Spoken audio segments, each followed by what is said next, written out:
Electrostatics lecture 3. We are going to solve the questions of equilibrium. So before that, we need to understand what is stable, unstable and neutral equilibrium.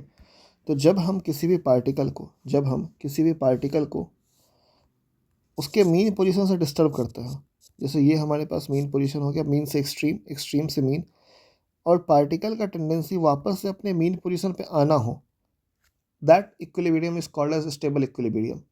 And time period of oscillation calculation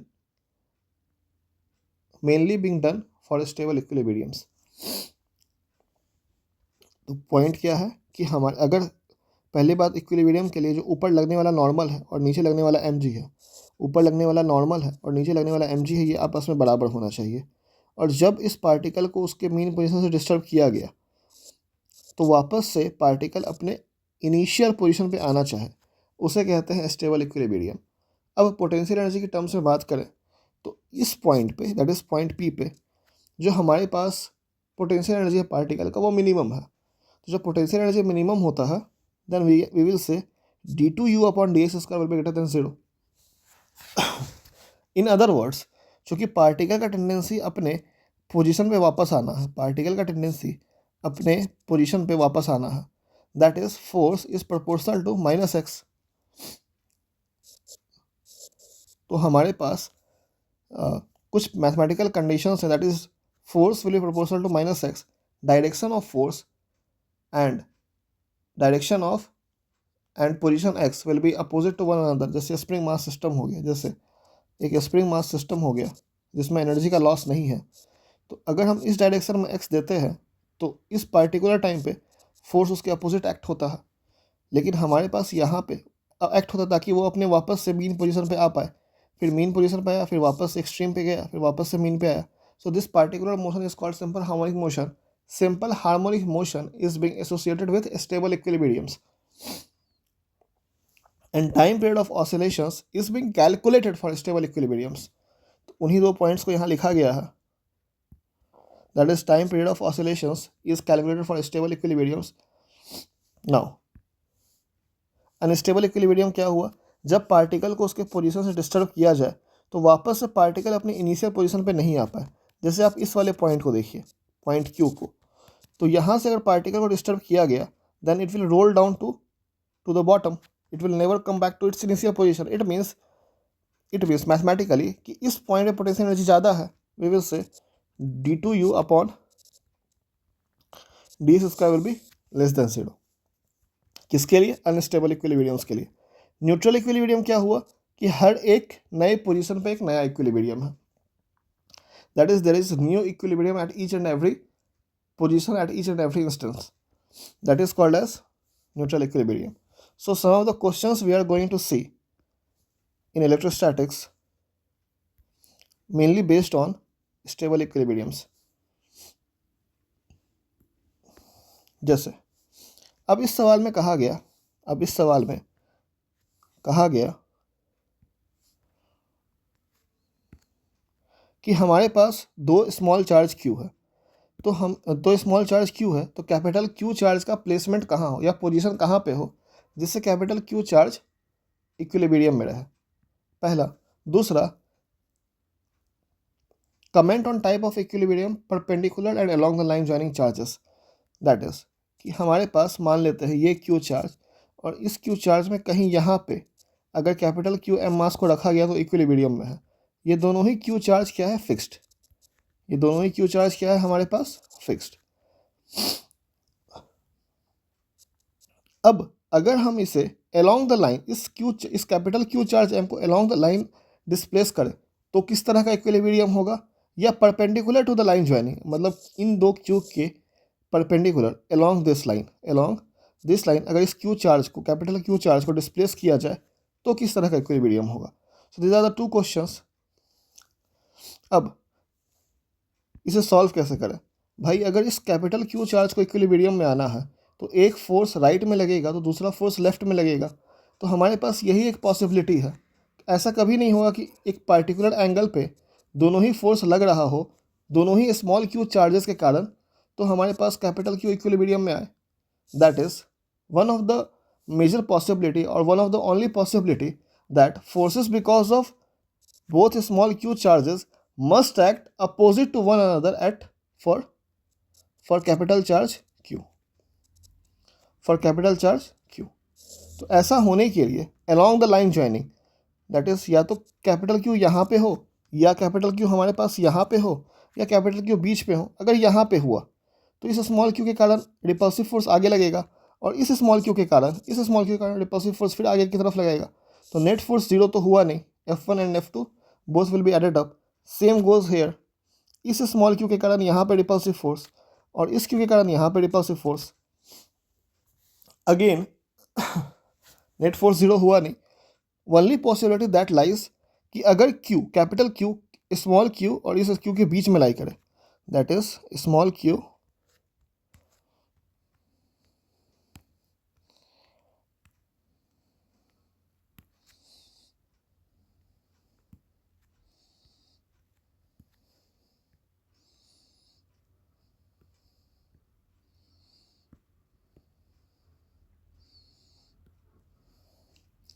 इन दोनों small Q के बीच में लाई करे,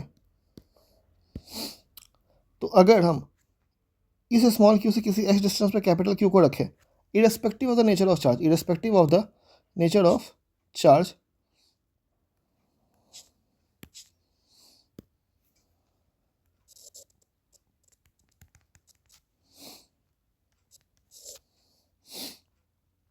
तो हमारे पास F1 क्या हो जाएगा, F1 हो जाएगा F1 minus F2 comes out to be zero, F1 because of this Q and F2 because of this Q, that is के क्यू क्यू के। अगर हम यहाँ से किसी x डिस्टेंस पे रखें then this comes out to be L minus X, ये डिस्टेंस क्या हो जाएगा L minus this distance will be L minus X, यहाँ से यहाँ तक का डिस्टेंस क्या हो जाएगा L minus x, that is के Q q upon x square, k Q q upon L minus x square, x equals to L by two, that is x equals to L by 2 is the position of Q at which net force on capital Q is 0, position of Q at which net force on capital Q is 0, ठीक है। x equals to L by 2, position of capital Q of mass M where net force is 0, ठीक है। और ये हुआ कहाँ है, along the line joining। अब सवाल में कहा गया कि अगर हम कैपिटल क्यू एम मास को अलोंग द लाइन डिस्टर्ब करें तो किस तरह का इक्विलिब्रियम होगा, और perpendicular to the line joining disturb करें तो किस तरह का इक्विलिब्रियम होगा। दैट इज, अगर हम देखें ध्यान से तो हमारे पास ये क्यू चार्ज है, ये क्यू चार्ज है। जो इलेक्ट्रोस्टैटिक फोर्स होता है वो किसके प्रोपोर्शनल है, 1/x स्क्वायर के प्रोपोर्शनल है। देखो यहाँ पे ऑब्वियसली बात है दोनों चार्ज सेम है और कैपिटल क्यू चार्ज भी सेम है। तो अगर हम यहाँ से डिस्प्लेस करें, यहाँ से x डिस्प्लेस करें, तो ऑब्वियस सी बात है इस स्मॉल क्यू के कारण लगने वाला जो फोर्स होगा F1 force, that will be greater than इस क्यू के कारण लगने वाला जो इधर फोर्स होगा F2 force, that is F1, that is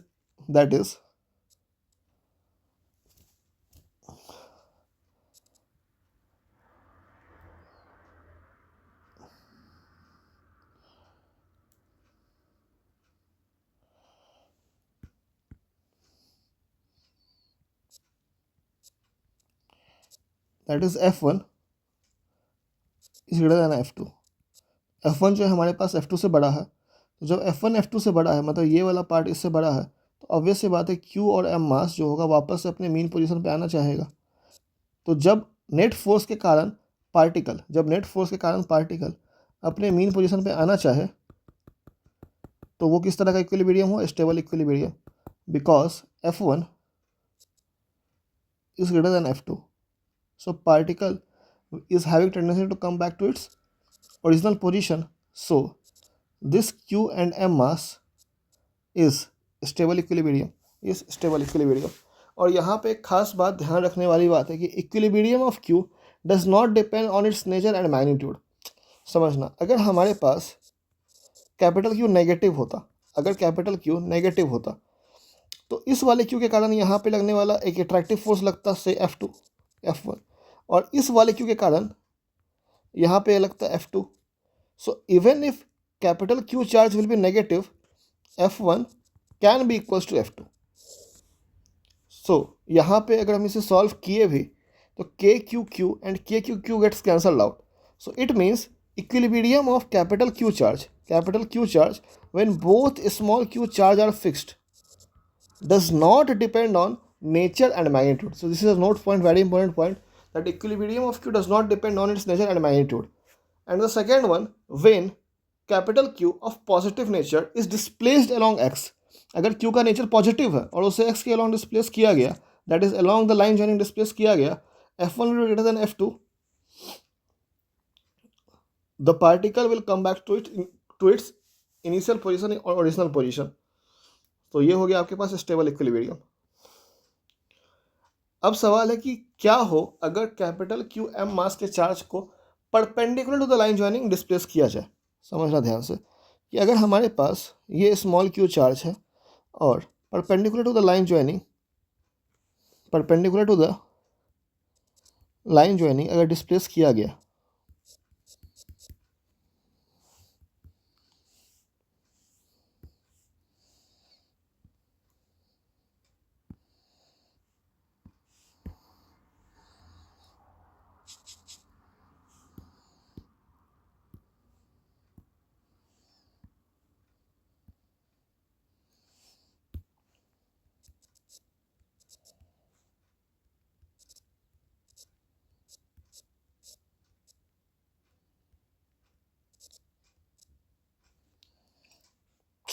क्या होता है ये इसमें टैब ही काम।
ऐसे केस में जब परपेंडिकुलर लाइन जॉइनिंग डिस्प्लेस किया जाएगा तो यहाँ पे लगने वाला फोर्स F1 और यहाँ पे लगने वाला force F2, F1 and F2 एक का जो रिजल्टेंट है वो Y में भी आ जाएगा, जिसके कारण ये जो Q और M मास का चार्ज है वापस से कभी भी अपने मीन पोजीशन पे नहीं आ पाएगा। तो जब अपने मीन पोजीशन पे नहीं आ पाएगा, so this kind of equilibrium when disturb perpendicular to the line joining is unstable equilibrium. किस तरह का इक्विलिब्रियम होगा ये? Unstable equilibrium. और अनस्टेबल इक्विलिब्रियम के लिए किसी भी तरह का टाइम पीरियड का कॉन्सेप्ट नहीं है। There is no concept of time period for unstable equilibriums. There is no concept of calculation of time period for unstable equilibriums. Now अगला सवाल है कि अगर हमारे पास दोनों ही स्मॉल क्यू चार्जेस फिक्स्ड हो, अगर हमारे पास दोनों ही स्मॉल क्यू चार्जेस फिक्स्ड हो,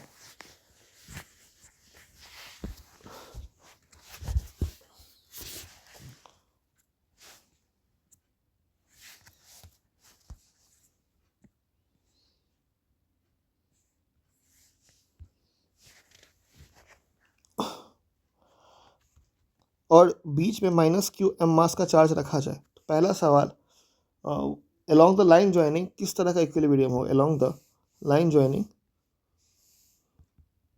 किस तरह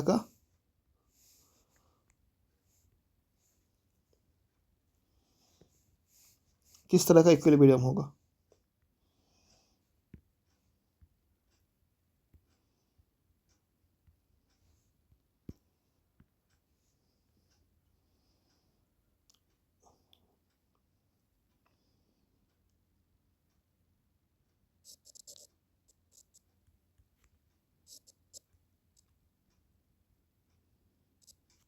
along the line joining unstable equilibrium होगा। ऑब्वियस सी बात है कि अगर यहाँ पे अगर रखा जाए माइनस क्यू को, यहाँ पे रखा जाए माइनस क्यू को, ऐसे केस में इस क्यू के कारण माइनस क्यू पे लगने वाला जो जो अट्रैक्टिव फोर्स होगा वो कमेगा, और इस वाले क्यू के कारण माइनस क्यू पे लगने वाला जो अट्रैक्टिव फोर्स होगा वो बढ़ेगा। So definitely it will never, minus Q charge will never come back to its original mean position. तो ये हो गया अलॉन्ग द लाइन ज्वाइनिंग, बन गया हमारे पास unstable equilibrium. Perpendicular to the line joining, perpendicular to the line joining,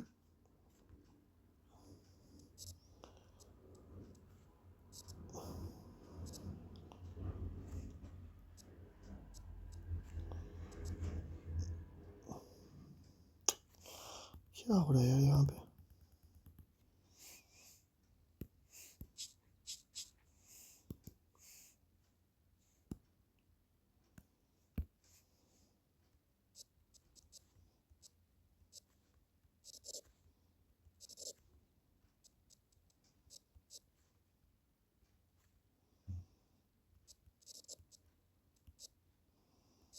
अगर minus q M मास के चार्ज को perpendicular to the line joining अगर डिस्टर्ब किया गया,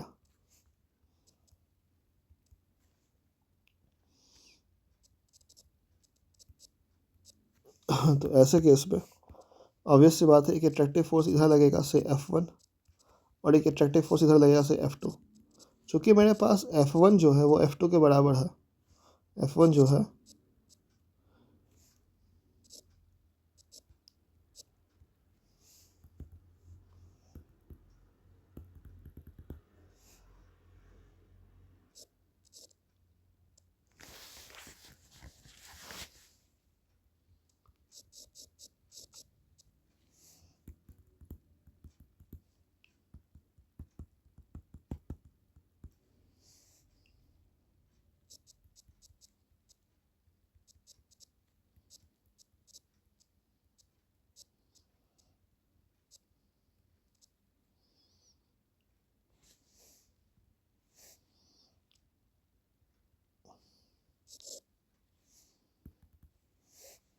ऐसे केस में जो नेट फोर्स एक्ट होगा वो सिर्फ और सिर्फ वाई डायरेक्शन में आएगा, क्योंकि एक्स डायरेक्शन का, अरे यार क्या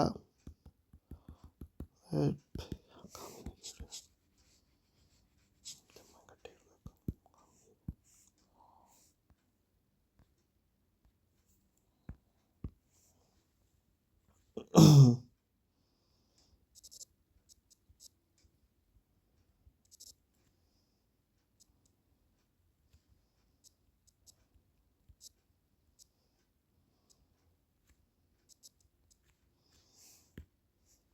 यहाँ पे माइनस क्यू पे अट्रैक्टिव फोर्स लगेगा F1, और यहाँ पे एक अट्रैक्टिव फोर्स लगेगा F2। चूँकि हमारे पास F1 जो है वो F2 के बराबर है, इट मीन्स जो एक्स डायरेक्शन का नेट रिजल्टेंट फोर्स होगा that will get cancel out, and the net force acting on minus q and m mass charge will be downwards, that is minus Q.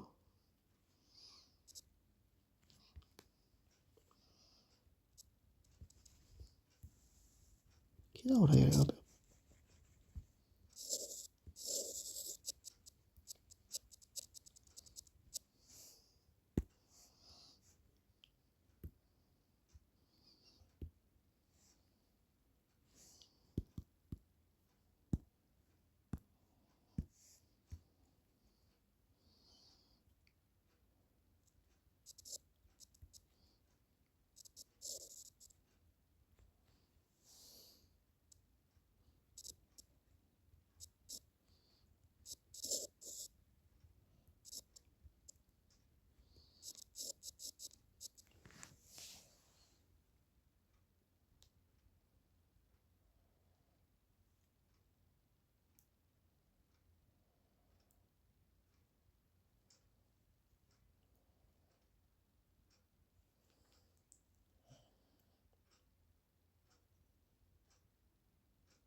F1, तो हमारे पास जो ये Q charge होगा इसके ऊपर net force जो है, इसके ऊपर जो नेट फोर्स है वो F नेट एक्ट होगा in y direction, and that will be resultant of F1 and F2।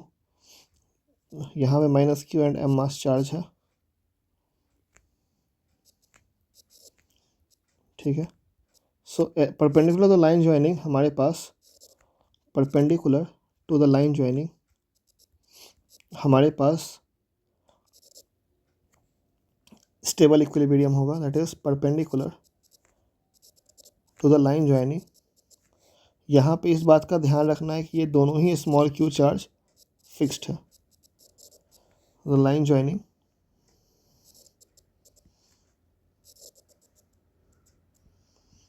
we have stable equilibrium of minus q charge, minus q. Now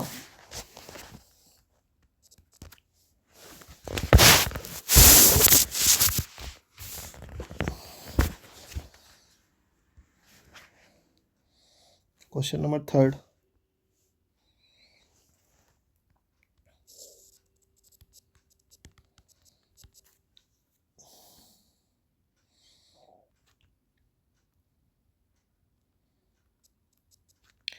एक आपके पास स्मॉल q चार्ज है, एक आपके पास -16q charge है। अभी ये दोनों ही चार्जेस फिक्स्ड नहीं है, so this both charges are not fixed and we are suppose to have position, nature and magnitude of third charge capital Q, so that all three charges are in equilibrium: position, nature and magnitude of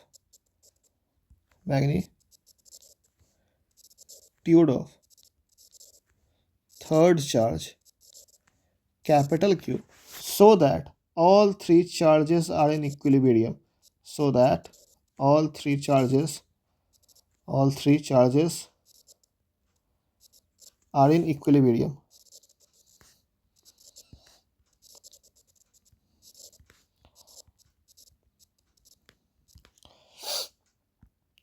अब अगर इसे ध्यान से देखें तो obvious सी बात है, equilibrium होने के लिए हमारे पास कैपिटल Q चार्ज पे अपोजिट डायरेक्शन में फोर्स लगना चाहिए। दैट इज़, अगर मान लो हम यहाँ से किसी x डिस्टेंस पे, ये जो डिस्टेंस है आपके पास L दिया गया है सवाल में, तो हमारे पास इस -16q के कारण एक अट्रैक्टिव फोर्स आएगा अपोजिट डायरेक्शन में, दैट इज़ कि 16q q अपॉन x², ठीक है। और इस स्मॉल q के कारण कैपिटल Q पे एक रिपल्सिव फोर्स आएगा, दैट इज कि q upon L plus x का होल स्क्वायर। तो ये वाला टर्म इससे ज़्यादा है, तो इस डायरेक्शन पे इक्विलिब्रियम पॉसिबल नहीं। तो दैट इज़ कि इधर इस पॉइंट पे इक्विलिब्रियम पॉसिबल नहीं। तो अब हम लोग इस पॉइंट पे डिस्कशन करते हैं। अगर कैपिटल Q चार्ज को यहाँ रखा जाए, एक मान लेते हैं पॉजिटिव है, जैसे जैसे मैथमेटिक्स आगे प्रोसीड होगा हमें समझ में आ जाएगा कि क्या नेचर है कैपिटल Q चार्ज का। फिलहाल पॉजिटिव मान के आगे बढ़ते हैं। तो अगर ये हमारे पास मान लेते हैं पॉजिटिव है, तो इस स्मॉल q के कारण, क्योंकि हमने ये भी पढ़ा है कि कैपिटल Q का जो इक्विलिब्रियम है वो इस बात पर डिपेंड नहीं करता है उसका नेचर और मैग्नीट्यूड क्या है, so we can use it. यहाँ पे अगर हम इसे किसी x डिस्टेंस पे मान लें तो ये तो पॉसिबल नहीं है, ये पॉसिबल नहीं है। तो हमारे पास इस q के ऊपर लगने वाला फोर्स हो जाएगा KQ upon x² equals to repulsive force, और -16q के कारण अट्रैक्टिव फोर्स लगेगा, that is K multiplied by 16q upon L plus x whole square. अब कुछ संभावना है, so KQ upon x² equals to K। अगर मान लो बीच में रखते अगर कैपिटल Q चार्ज को, तो एक के कारण रिपल्सिव और इसके कारण अट्रैक्टिव, तो नेट फोर्स जो है इस कैपिटल Q पे वो नॉन ज़ीरो हो जाता, K 16q upon L plus x whole square, जो कट रहा है काट देते हैं, कट गया। तो हमारे पास l प्लस एक्स की वैल्यू आ गई 4x and x comes out to be l/3, x comes out to be l/3। तो यहाँ पे एक कॉन्सेप्ट याद रखने वाली है कि अगर हमारे पास दो अपोजिट नेचर का चार्ज हो और हमें थर्ड चार्ज का इक्विलिब्रियम चाहिए, तो then it will always reside nearer to the magnitude of smaller charge. तो हमारे पास अगर दो अपोजिट नेचर का चार्ज है और हम, क्योंकि Q एंड 6Q, और हमें थर्ड चार्ज Q का इक्विलिब्रियम चाहिए, then definitely the capital charge Q, the Q will always reside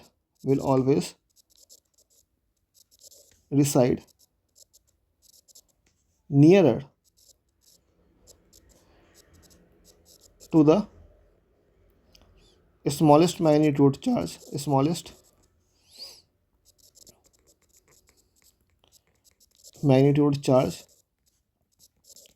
when two charges of opposite nature are kept.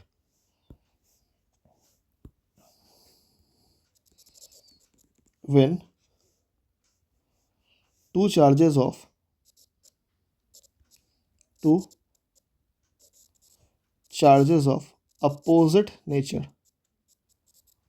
opposite nature are kept. It must be noted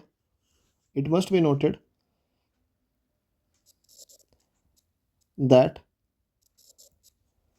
capital Q charge of any nature will not reside between the two charges of different nature. Capital Q charge, it must be noted,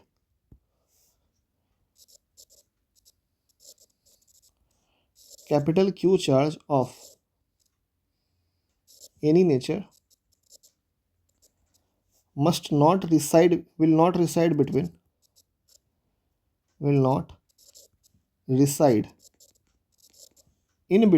in between two unlike charges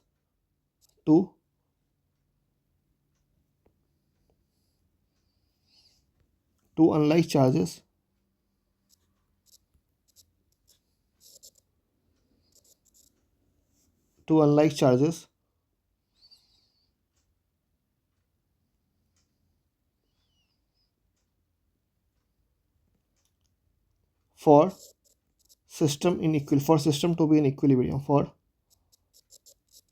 system to be in equilibrium.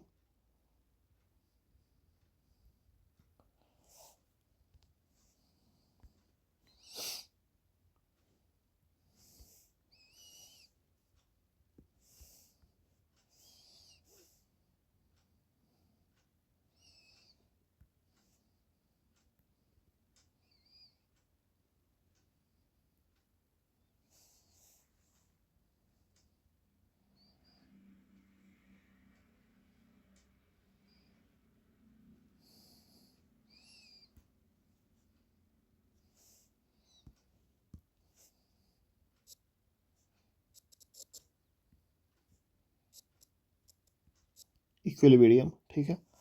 अब इसे as a note point लिख लेते हैं।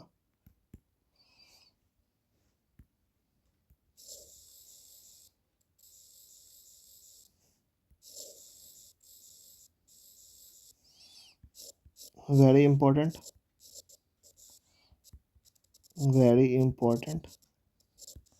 Note, ठीक है। अब आता है, पोजीशन तो आ गया, अब नेचर चाहिए। अब हमें नेचर चाहिए थर्ड चार्ज का। सो अगर हमने यहाँ पे Q को, क्योंकि ऑल थ्री चार्जेस, तीनों ही चार्जेस को इक्विलिब्रियम में होना है, हमें तीनों ही चार्जेस को स्मॉल q यहाँ पे कैपिटल Q डिसाइड किया हमारे पास से l/3 डिस्टेंस पे, और यहाँ पे आपके पास -16Q है, और आपको तीनों को ही इक्विलिब्रियम में होना है। तो किसी एक पे देख लेते हैं। देखो अगर हमारे पास तीनों ही चार्जेज इक्विलिब्रियम में है तो इसका मतलब अगर दो इक्विलिब्रियम में है तो तीसरा अपने आप इक्विलिब्रियम होगा, that is a plus b plus c अगर जीरो है and a b both are zero then c will be zero. The same concept is being applied here. so अगर हम इस कैपिटल अगर मान लें कि q हमारे पास नेगेटिव है, अगर ये मान लें q हमारे पास नेगेटिव है तो हमारे पास एक अट्रैक्टिव फोर्स इधर लगेगा और इधर इसके कारण अट्रैक्टिव फोर्स इधर लगेगा. So there is a chances that at q net force can be zero. So we can assume q is negative. ये तो समझ में आ गया q हमारे पास नेगेटिव है. अगर पॉजिटिव हुआ, अगर q पॉजिटिव हुआ तो इस स्मॉल q पे दोनों ही फोर्सेस सेम डायरेक्शन में लगेंगे जो कि संभव नहीं है. तो q तो आपके पास नेगेटिव है. सो अगर हम फोर्स लिखना चाहें then we will have k q upon L/3 whole square is equals to k 16q q upon L plus L/3 whole square. Sorry not q, यहाँ पे स्मॉल q आएगा. k 16q q upon L square. So k q cancel out, k q cancel out. So we will have q 9q by L square is equals to 16q by L square. Cancel out. So we will have capital Q is equals to 16q by 9 in negative. In negative. ठीक है. q हमारे पास 16q by 9 है और q क्या है हमारे पास negative में है, बेसिकली माइनस 16q by 9 है, q इन नेगेटिव.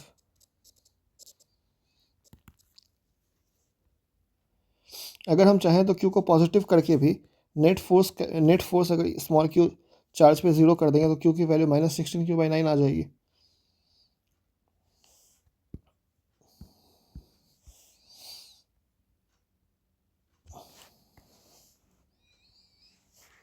अब एक सवाल है आपके पास कि यहाँ पे माइनस 9q चार्ज है, इलस्ट्रेशन. यहाँ पे माइनस 9q चार्ज है और यहाँ पे आपके पास q चार्ज है. तो आपको थर्ड चार्ज q कहाँ रखा जाए ताकि ये सिस्टम इक्विलिब्रियम में रहे. सो डेफिनेटली यहाँ से आपको कितने पे थर्ड चार्ज q L/2 पे रखा जाएगा. दैट इज़ यहाँ से L/2 ना, देख लेते हैं एक बार. यहाँ पे रखा जाएगा, स्मॉल m मास का है. For third charge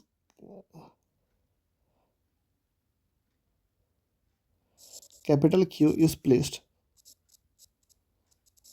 at L/2 from small q so that all three charges are in equilibrium.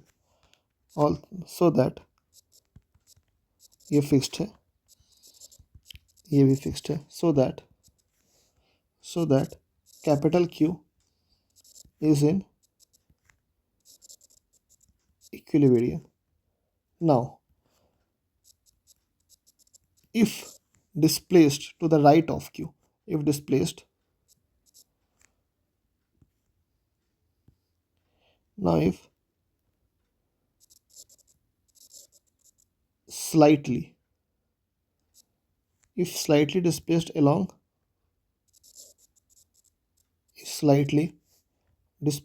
the line,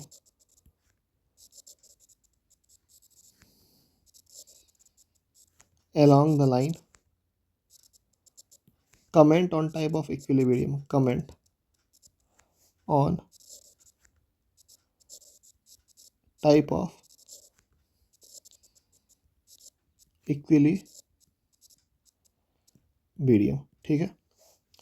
तो अगर इस Q को हल्का सा डिस्प्लेस अगर देखा जाए ऐसे, वैसे ये Q जो है L/2 पे ही, ये Q जो है L/2 पे, इन दोनों के बीच का डिस्टेंस क्या है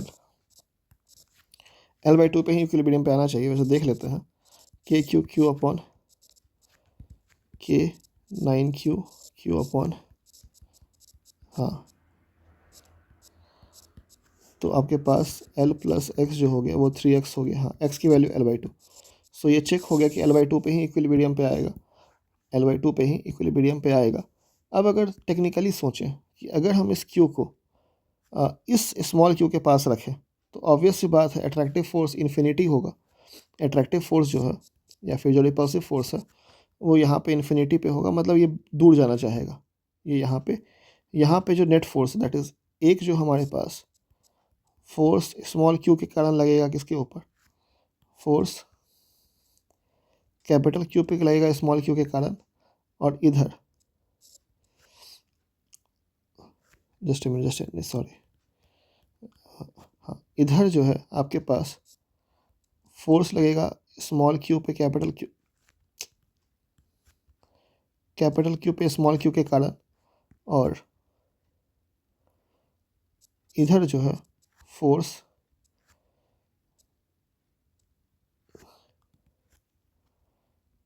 फोर्स 9q का लगेगा, q पे लगेगा 9q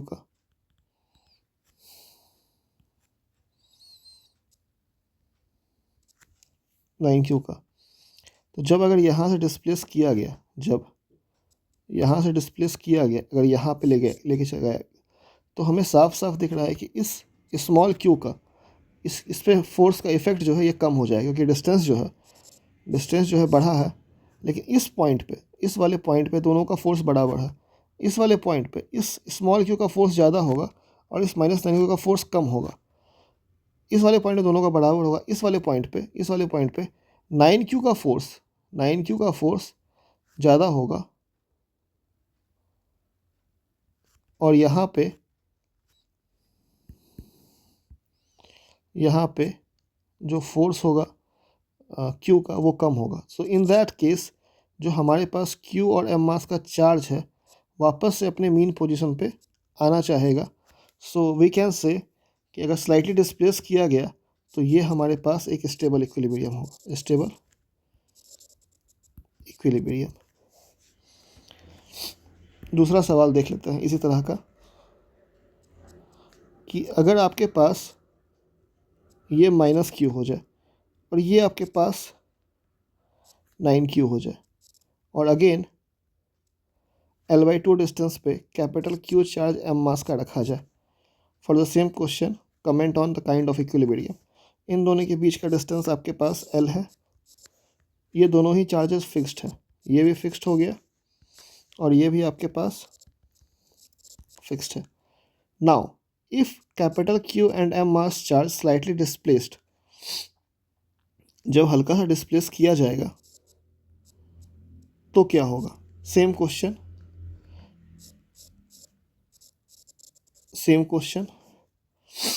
तो इस पार्टिकुलर केस में यहाँ पे क्या है, यहाँ पे जो एट्रैक्टिव फोर्स एक्ट होगा that is F on Q because of -q, and here F on Q because of 9q।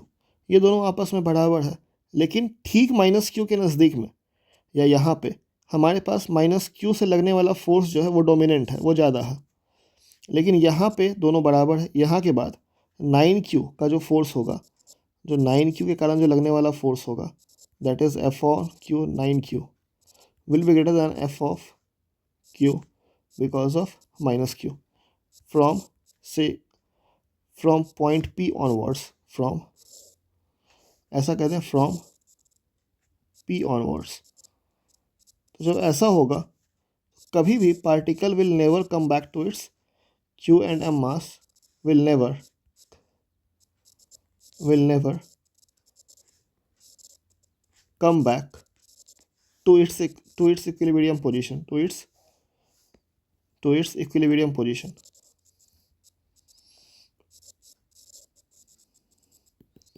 So it will be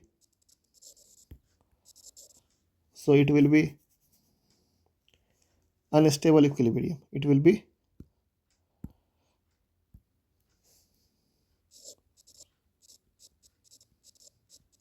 unstable equilibrium. ठीक है,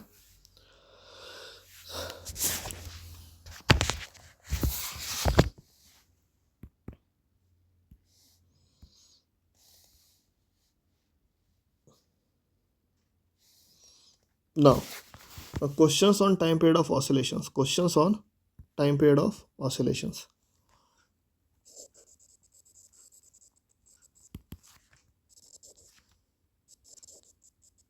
Time period of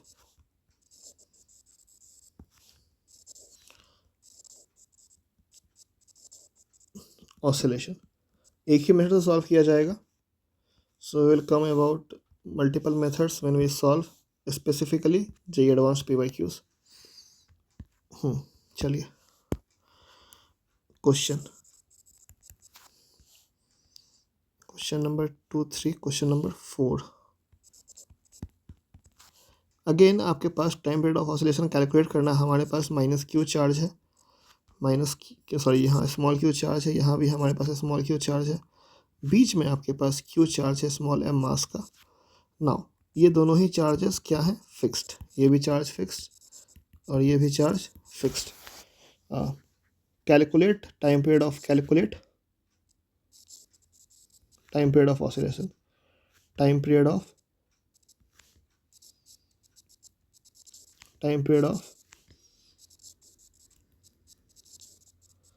ऑसिलेशन. अब देखो ये तो तय है कि इस केस में अलोंग द लाइन ज्वाइनिंग ही हमारे पास, अगर हम अलोंग द लाइन डिस्प्लेस करेंगे कैपिटल क्यू को तो ही हमारे पास वापस से मीन पोजीशन में आएगा. तो अलोंग द लाइन ज्वाइनिंग ही हमारे पास स्टेबल इक्विलिब्रियम है. और जब along the line joining stable equilibrium है तो ही हम लोग टाइम पीरियड कैलकुलेट कर सकते हैं. तो along line joining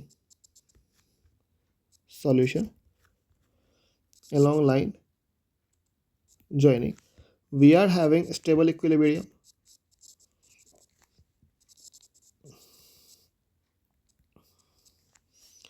So time period of oscillation will be calculated. Time period calculation must be along line joining, must be along line joining charges. ठीक है, तो पहला स्टेप ये है कि अगर ये हमारे पास मीन पोजीशन है, ठीक है, मीन पोजीशन से ऑब्वियसली इन दोनों के बीच का डिस्टेंस 2L है. इन दोनों के बीच का डिस्टेंस क्या है, 2L.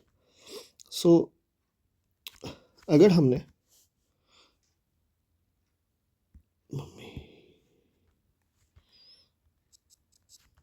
हमने हल्का सा डिस्प्लेस किया यहाँ पे, so this distance is going to be L plus x. ये L हो गया, ये आपके पास x हो गया, तो ये हो गया L प्लस एक्स. तो यहाँ पे लगने वाला जो फोर्स होगा, मान लेते हैं इसका एक्सेलरेशन किस डायरेक्शन में, इस डायरेक्शन में. सो वी कैन राइट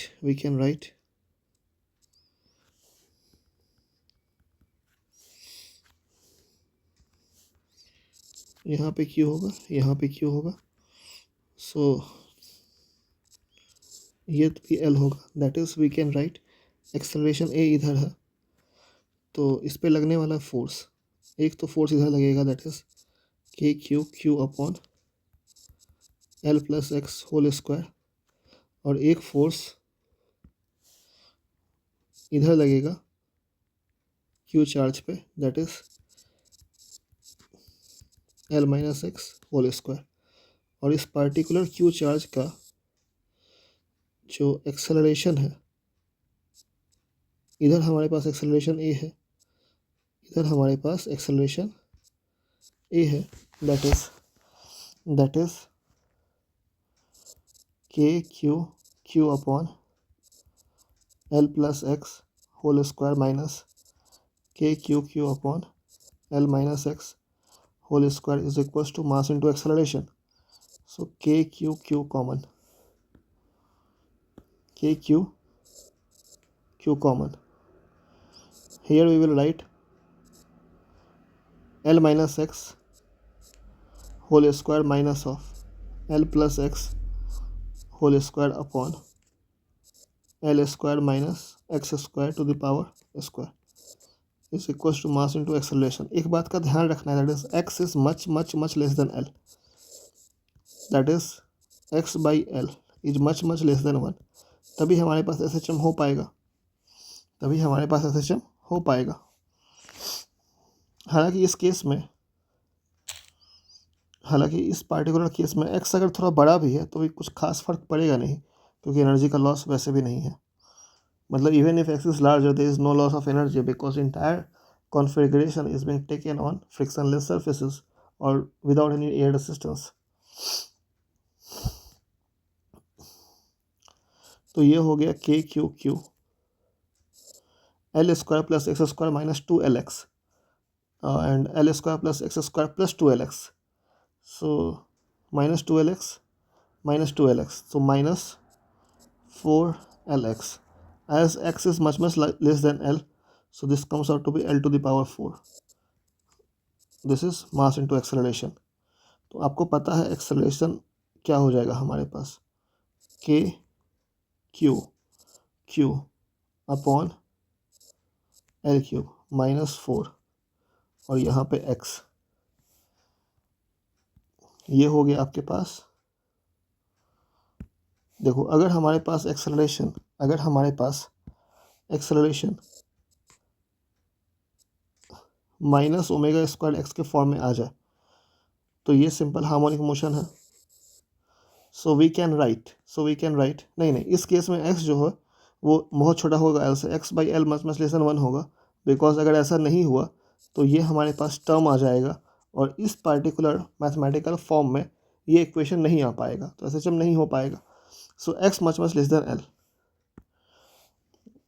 तो हमारे पास एक्सेलरेशन है तो ओमेगा की वैल्यू क्या हो गई, अंडर रूट ऑफ, यहाँ पे m आ जाएगा, under root of 4KQ upon m L cube, and time period क्या होता है 2 pi by omega, 2 pi under root of m L q upon 4KQ। तो this is the way to calculate time period.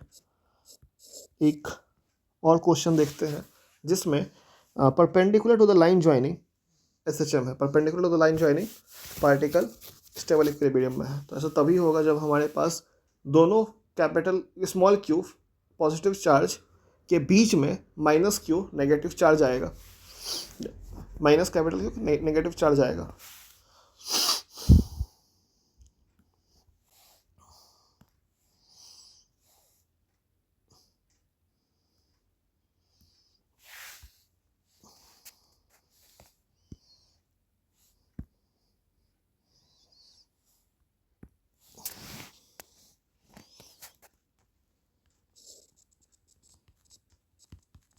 Question number 5, that is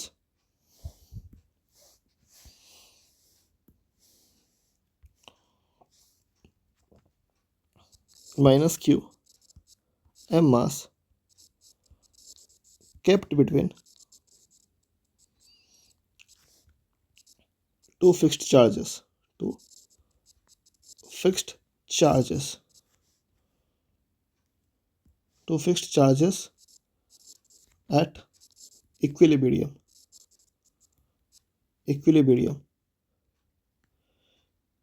both the charges are 12 apart, both the charges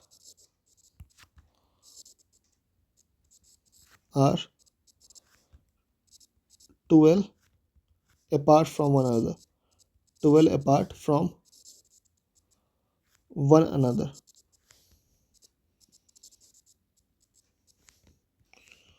Calculate time period of oscillation, calculate time period of oscillation।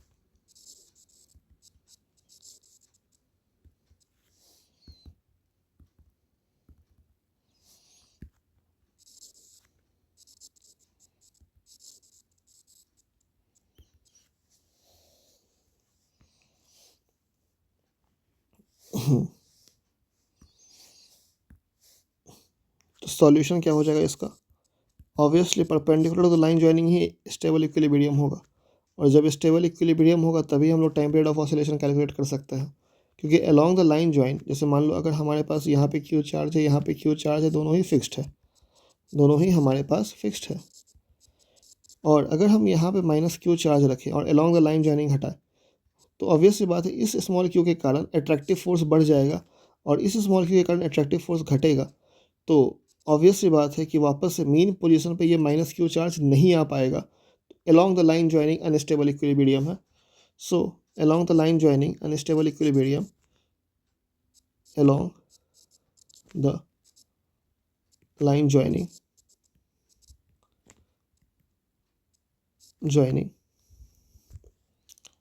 just a minute,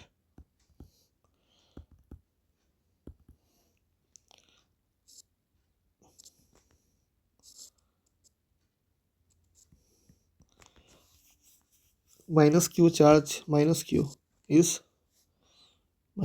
unstable equilibrium, और unstable के लिए no time पे unstable equilibrium, and for unstable equilibrium there is no time period calculation. तो अब perpendicular to the line joining disturb करके देखते हैं।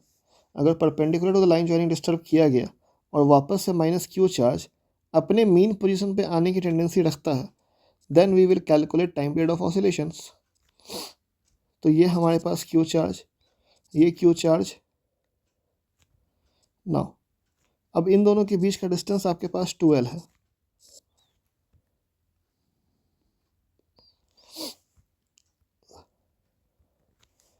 यहाँ पे माइनस क्यू चार्ज एम मास का।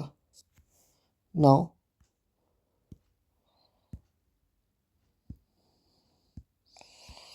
तो यहाँ पे लगने वाला फोर्स F, चूँकि सिमेट्री है हमारे पास, और यहाँ भी लगने वाला फोर्स हमारे पास F। तो this is F, this is F। साफ साफ दिख रहा है कि एक्स डायरेक्शन का जो फोर्स है, एक्स डायरेक्शन का जो कंपोनेंट है वो कैंसिल आउट हो जाएगा, और सिर्फ y में हमारे पास L, ये भी L, और ये डिस्टेंस x, ये थीटा, ये थीटा। ना तो जो net force minus q m charge पे लगेगा that is nothing but 2F cos theta, और ये 2F कॉस थीटा ही इसका एक्सेलरेशन नीचे करेगा a। ठीक है, तो ये हो गया आपके पास mean position, F cos theta, F cos theta, 2F cos theta. So F net is equals to 2F cos theta. अगर डायरेक्शन को कंसिडर करें तो यहाँ माइनस लगा सकते हैं या यू माने, एक मिनट रुक जाओ, एक मिनट। चूँकि हमने माइनस क्यू चार्ज को इस पॉइंट से उठा के इस पॉइंट पे लेके, इस पॉइंट से उठा के इस पॉइंट पे लेके गए हैं, तो x ऊपर लिया गया है तो एक्सेलरेशन भी ऊपर ही होगा। So we can write in this way, acceleration will be taken upward,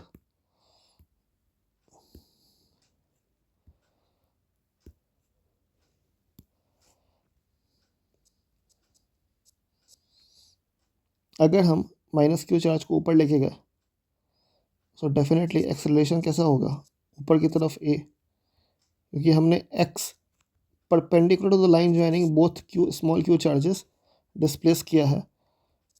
तो यहाँ पे स्मॉल क्यू, यहाँ भी स्मॉल क्यू, हाँ ठीक है, और रिजल्टेंट फोर्स नीचे की तरफ आएगा और इसकी वैल्यू हो जाएगी 2F cos थीटा। अब ठीक है, that is 2F cos theta. Now minus of m into a is equal to 2 into F, that is k q upon q upon attractive force हमने माना ही है तो माइनस क्यू लेने की ज़रूरत नहीं है, upon under root of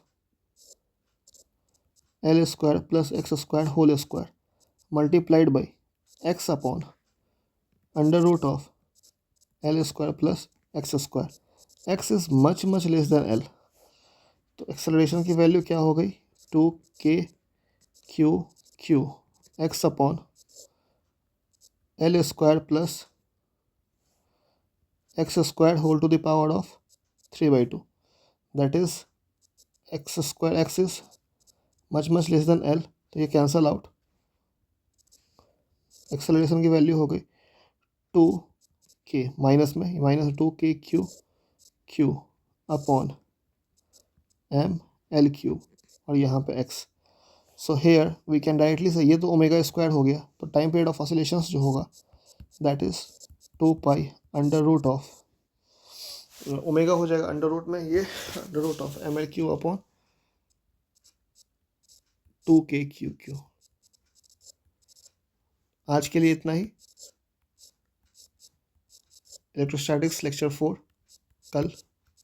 so thank you. The PDF will be provided in the description of the YouTube channel. Thank you.